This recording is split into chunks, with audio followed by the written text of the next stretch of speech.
नमस्कार। ये आकाशवाणी पटना है। अब आप खालिद रशीद से प्रादेशिक समाचार सुनिए। पहले मुख्य समाचार।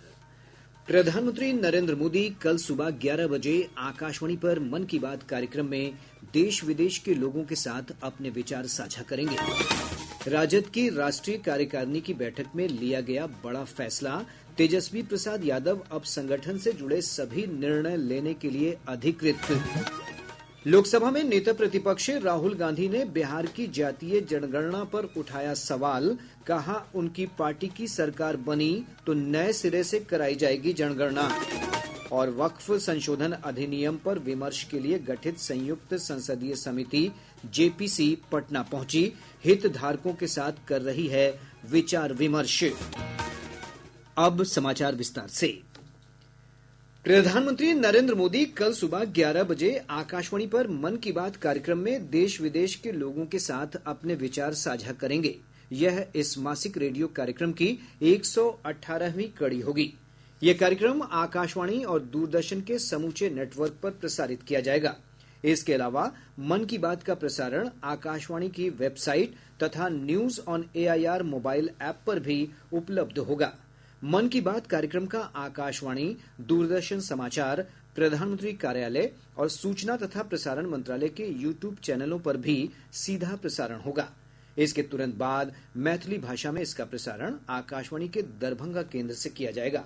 इसी प्रसारण को दोबारा रात्रि 8 बजे से भी सुना जा सकता है। प्रधानमंत्री नरेंद्र मोदी ने स्वामित्व योजना के अंतर्गत आज संपत्ति स्वामियों को वीडियो कॉन्फ्रेंसिंग के माध्यम से 65 लाख से अधिक संपत्ति कार्ड वितरित किए हैं। 10 राज्यों और 2 केंद्र शासित प्रदेशों के 50,000 से अधिक गांवों में संपत्ति कार्ड वितरित किए गए हैं। एक आकलन है कि सभी गांवों में प्रॉपर्टी कार्ड बनने के बाद 100 लाख करोड़ रुपए से ज्यादा की आर्थिक गतिविधि का रास्ता खुल जाएगा। प्रधानमंत्री ने कहा कि स्वामित्व योजना लागू होने के बाद से पिछले 5 वर्षों में 2 करोड़ 25 लाख से अधिक संपत्ति के दस्तावेज जारी किए जा चुके हैं। श्री मोदी ने कहा कि संपत्ति के उचित दस्तावेज न होना एक बड़ी समस्या है और इस कारण ही विवाद पैदा होते हैं। उन्होंने कहा कि संपत्ति के उचित प्रलेखन से बैंकों से ऋण मिल पाएगा और अवैध अतिक्रमण से संरक्षण मिलेगा। स्वामित्व योजना से गांव के विकास की प्लानिंग और उस पर अमल अब काफी बेहतर हो रहे हैं। आज हमारे पास स्पष्ट नक्शे होंगे तो विकास के काम की प्लानिंग भी सटीक होगी। अब प्रॉपर्टी राइट्स मिलने से ग्राम पंचायतों की मुश्किलें भी दूर होगी। राजद की राष्ट्रीय कार्यकारिणी ने तेजस्वी यादव को पार्टी संगठन से जुड़े विभिन्न मुद्दों पर निर्णय लेने के लिए अधिकृत कर दिया है। पटना में आज लालू प्रसाद की अध्यक्षता में आयोजित बैठक में इससे संबंधित एक प्रस्ताव पारित किया गया। राजद के वरिष्ठ नेता और विधानसभा में नेता प्रतिपक्ष तेजस्वी यादव ने कहा कि जो जिम्मेदारी उन्हें मिली है उसे निष्ठापूर्वक निभाएंगे।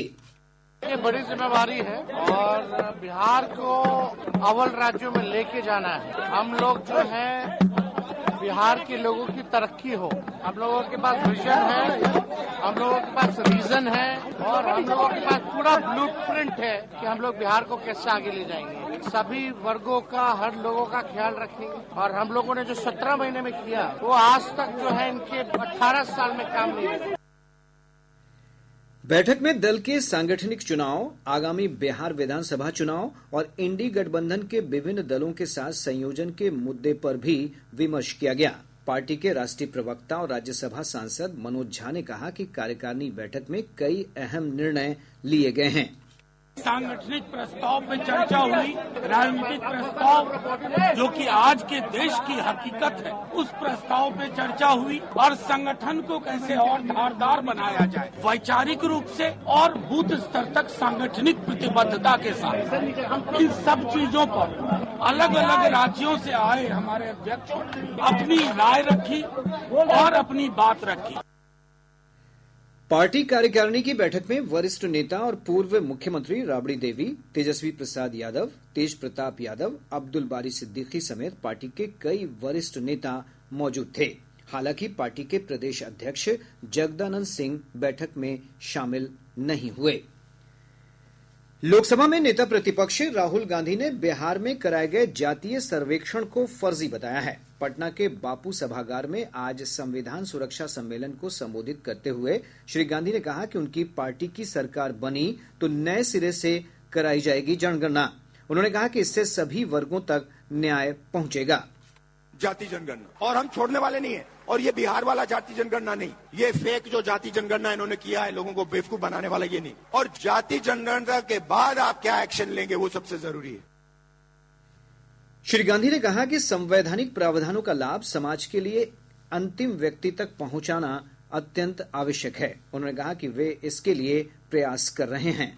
हम चाहते थे कि जैसे गंगा का पानी सब जगह जाता है, वैसे ही विजन था कि इस संविधान की जो सोच है वो हिंदुस्तान के कोने कोने में, हिंदुस्तान के हर व्यक्ति के अंदर, हर संस्था के अंदर जैसे गंगा का पानी जाता है वैसे जाए। हमें ये पता लगाना है कि सच्ची स्थिति क्या है। इससे पहले श्री गांधी ने राजद नेता तेजस्वी यादव से एक स्थानीय होटल में मुलाकात की। इस दौरान राजद अध्यक्ष लालू प्रसाद भी मौजूद थे। राहुल गांधी ने पटना के गर्दनीबाग स्थित धरना स्थल पर आंदोलनकारी बीपीएससी अभ्यर्थियों से भी मुलाकात की। अखिल भारतीय पीठासीन अधिकारी सम्मेलन 20 और 21 जनवरी को पटना में आयोजित किया जाएगा। लोकसभा अध्यक्ष ओम बिरला इसका उद्घाटन करेंगे। राज्यसभा के उपसभापति हरिवंश, मुख्यमंत्री नीतीश कुमार, विभिन्न राज्यों के विधानसभा अध्यक्ष और विधान परिषद के सभापति इसमें भाग लेंगे। राज्यपाल आरिफ मोहम्मद खान समापन समारोह को संबोधित करेंगे। विधानसभा अध्यक्ष नंदकिशोर यादव ने बताया कि 2 दिवसीय सम्मेलन के दौरान संवैधानिक मूल्यों को मजबूत करने में संसद और राज्य विधायी निकायों के योगदान विषय पर चर्चा और संवाद होगा।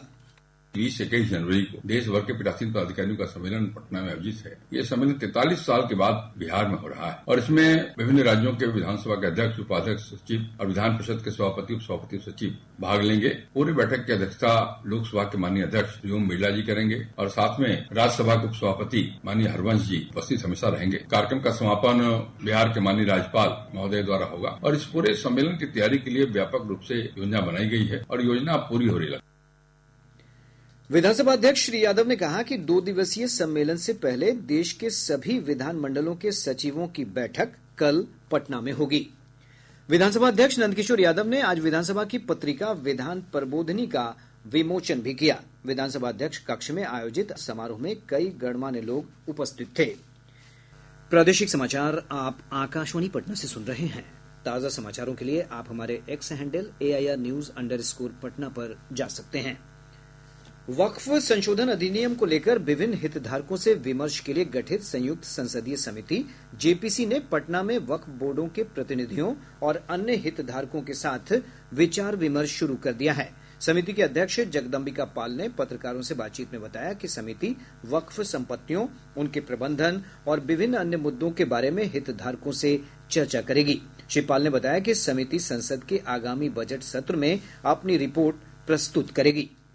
ये ज्वाइंट पार्लियामेंट्री कमेटी को इसको सुपुर्द किया है वक्फ के अमेंडमेंट एक्ट को, तो अब इसमें बिहार में भी आकर के और यहाँ के डेलीगेशन से, यहाँ के ऑफिशियल के साथ, वक्फ बोर्ड के साथ, माइनॉरिटी कमीशन के साथ, या जो बार काउंसिल के लोग हैं या लायर्स हैं, काफी डेलीगेशन है सुना, उनके साथ हमारी मीटिंग होगी क्योंकि हमें रिपोर्ट इसी बजट सेशन में देना है और बजट सेशन भी 31 डेट आ गया है। तो अब हमारे पास समय नहीं था, इसलिए आज हम पटना के दौरे पे आए हैं।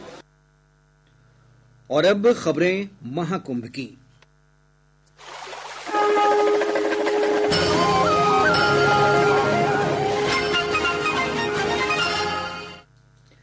प्रयागराज के महाकुंभ नगर में श्रद्धालु और तीर्थयात्री अब आकाशवाणी के कुंभवाणी समाचार बुलेटिन को सार्वजनिक संबोधन प्रणाली से लाइव सुन सकते हैं।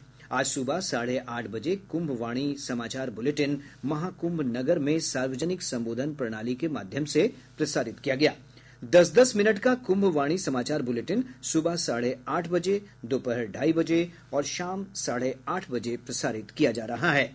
इस पहल से श्रद्धालुओं और तीर्थयात्रियों को मेले से जुड़ी विभिन्न गतिविधियों की जानकारी प्राप्त करने में मदद मिलेगी। कुंभवाणी समाचार bulletin 103.5 megahertz frequency, news on AIR app और वेब OTT प्लेटफॉर्म पर भी प्रसारित होते हैं। कुछ लोगों ने आकाशवाणी समाचार के साथ अपने विचार भी साझा किए और इसे एक अच्छी पहल बताया। मेरा नाम योगराज सिंह झाला है। मैं MP मध्य प्रदेश उज्जैन का निवासी हूँ और जब मुझे यह पता चला कि आकाशवाणी का कुंभवाणी समाचार का लोगों को सुनने का मौका मिलेगा तो यह बहुत ही अच्छा पहल है, क्योंकि इससे लोगों को नई नई जानकारियाँ मिलेगी। मेरा नाम तनु शर्मा है और मैं यहाँ प्रयागराज से ही हूँ। जब मुझे पता चला यहाँ कुंभवाणी समाचार प्रसारित होगा तो ये सुन के मुझे बहुत अच्छा लगा और इससे श्रद्धालुओं को भी बहुत सारी जानकारी मिलेगी। महाकुंभ 2025 को समर्पित आकाशवाणी के कुंभवाणी चैनल का शुभारंभ इसी महीने की 10 तारीख को उत्तर प्रदेश के मुख्यमंत्री योगी आदित्यनाथ ने प्रयागराज में किया था। यह चैनल 26 फरवरी तक समाचार और अन्य कार्यक्रम प्रसारित करेगा। आनंद कुमार, आकाशवाणी समाचार, महाकुंभ नगर, प्रयागराज।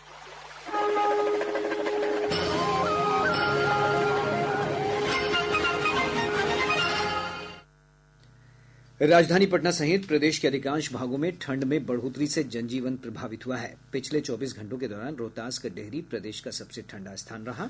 यहां का न्यूनतम तापमान 7 डिग्री सेल्सियस रिकॉर्ड किया गया। इधर राज्य के उत्तर पश्चिम, उत्तर मध्य भागों में घने कोहरे की स्थिति बनी हुई है। हालांकि सुबह से ही पटना और आसपास के इलाकों में धूप खिली होने के कारण दिन के तापमान में बढ़ोतरी दर्ज की गई, जिससे लोगों को ठंड से थोड़ी राहत मिली।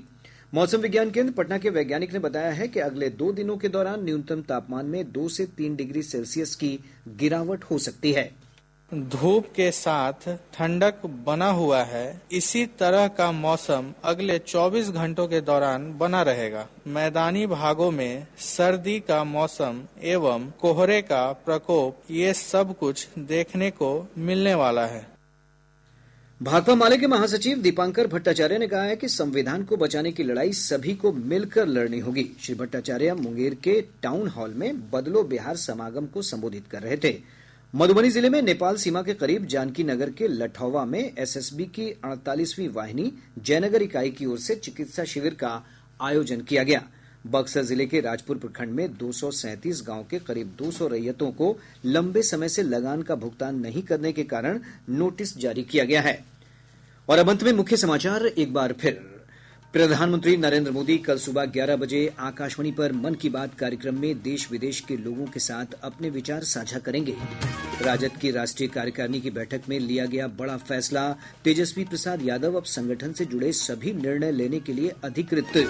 लोकसभा में नेता प्रतिपक्ष राहुल गांधी ने बिहार की जातीय जनगणना पर उठाया सवाल। कहा उनकी पार्टी की सरकार बनी तो नए सिरे से कराई जाएगी जनगणना। और वक्फ संशोधन अधिनियम पर विमर्श के लिए गठित संयुक्त संसदीय समिति JPC पटना पहुंची, हितधारकों के साथ कर रही है विचार विमर्श। इसके साथ ही आकाशवाणी पटना से प्रसारित प्रादेशिक समाचार का ये अंक समाप्त हुआ।